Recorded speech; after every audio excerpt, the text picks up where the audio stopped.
From that day on, Naa continued to add fish to Caesar's plate, always whispering, "Don't tell anyone." It became their little secret, a silent bond that grew stronger with each passing day. Caesar found himself looking forward to lunchtime, not just for the food, but for the brief moments he shared with Naa. Their conversations were simple, about the weather, the village, or the latest gossip, but they were filled with an unspoken understanding. Caesar admired Naa's resilience and her ability to find joy in the smallest things. Naa, in turn, was drawn to Caesar's quiet strength and the way he listened to her as if her words mattered. But their secret didn't stay hidden for long. Amma, Naa's cousin, had always been envious of Naa. She noticed how Caesar's eyes lingered on Naa, how he smiled whenever she spoke.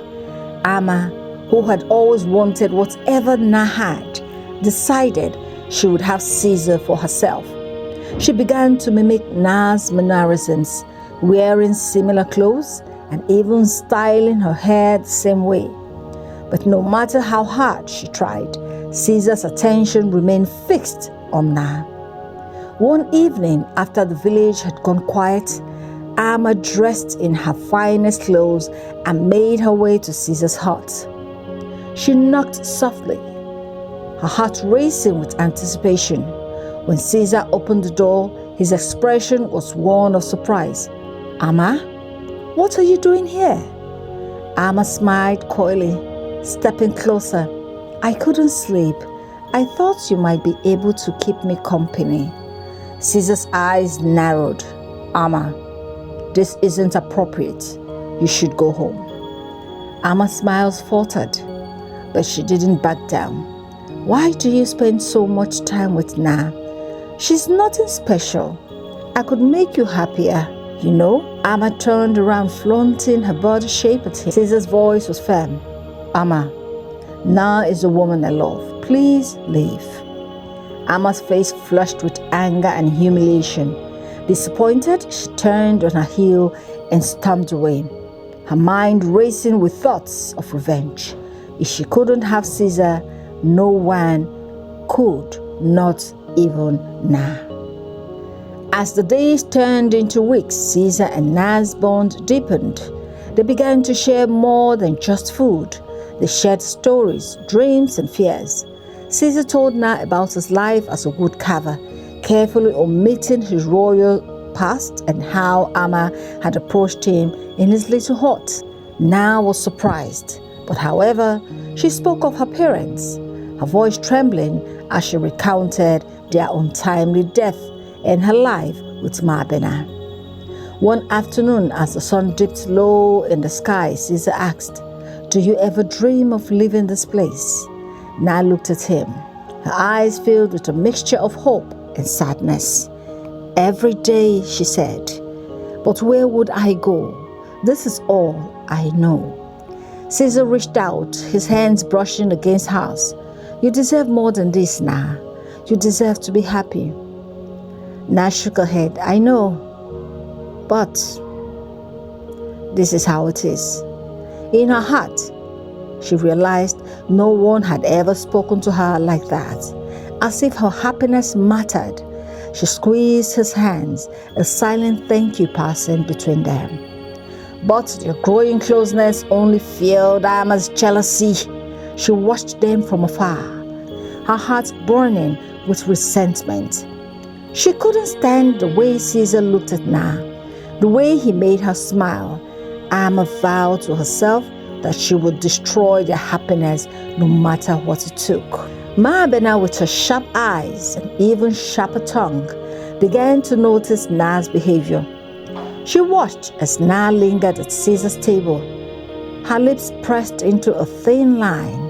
"What are you up to, girl?" she muttered under her breath.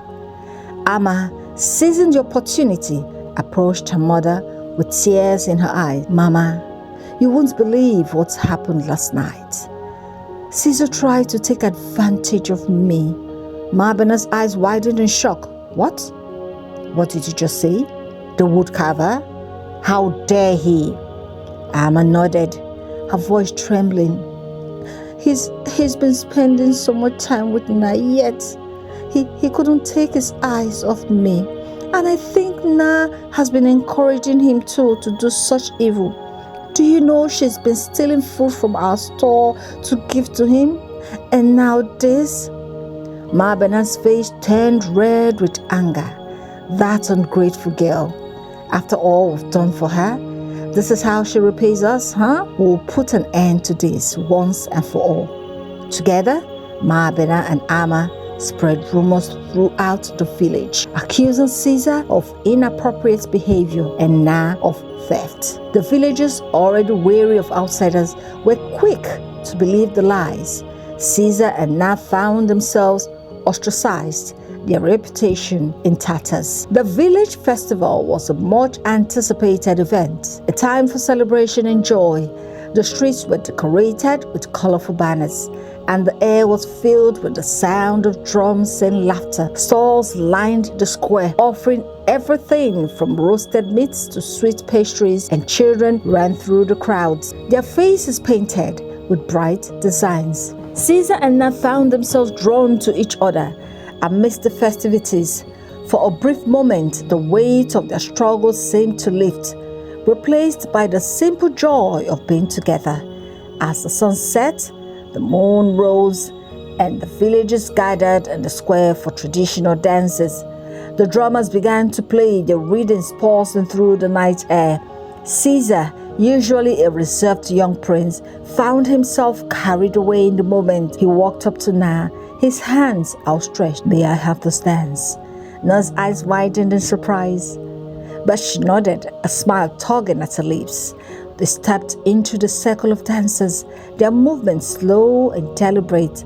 For a moment, the world seemed to fade away, leaving only the two of them. The villagers watched, some smiling at the sight of the humble woodcarver and the kind-hearted girl dancing together under the moonlight, but the joy was short-lived. As the dance reached its peak, Amma stepped forward, her face streaked with tears.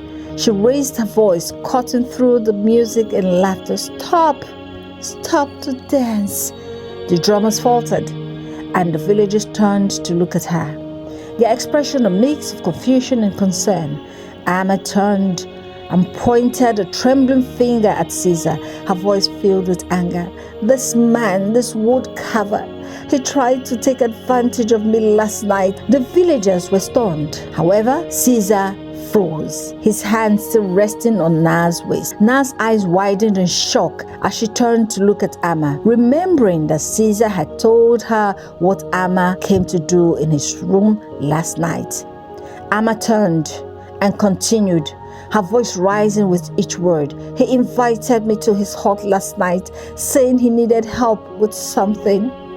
I trusted him because he's Naa's boyfriend, but when I got there, he made inappropriate advances at me. I ran as fast as I could. My legs hurt. I fell several times. He kept chasing me, but however, I outsmarted him and I ran home. With this, I don't think I should remain silent anymore. He's a predator. And I feel Naa has been helping him with my mother's food also." The crowd erupted in murmurs, their eyes darting between Caesar and Naa.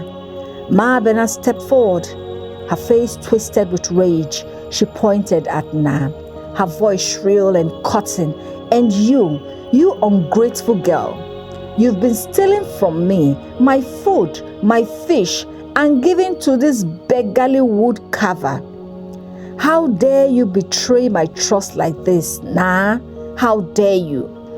Naa's face paled, her heart pounding in her chest. "Ma Bena, that's not true. I would never." "Liar! Liar!" Ma Bena screamed, her voice echoing across the square. "You've been sneaking around with him, stealing from me, and now this? You made him want to take advantage of my precious daughter Amma. You've brought shame to this family. You've brought shame to this village." The villagers began to whisper among themselves, their expressions hardening. Some shook their heads in disapproval, while others glared at Caesar and Naa with open hostility. Caesar stepped forward, his voice calm but firm. "These accusations are false. I would never harm anyone, and Naa has done nothing wrong." Amma let out a sob, clutching her chest dramatically. "Why would I lie about something like this? I trusted you, Caesar, and you betrayed that trust." Mabena turned to the crowd, her arms spread wide. "Look at that. Look at them. They think they can do whatever they want, but we won't stand for it. They've disgraced this village." The crowd's murmurs grew louder, their anger fueled by Mabena's words. Some began to shout insults, while others called for Caesar and Naa to be punished.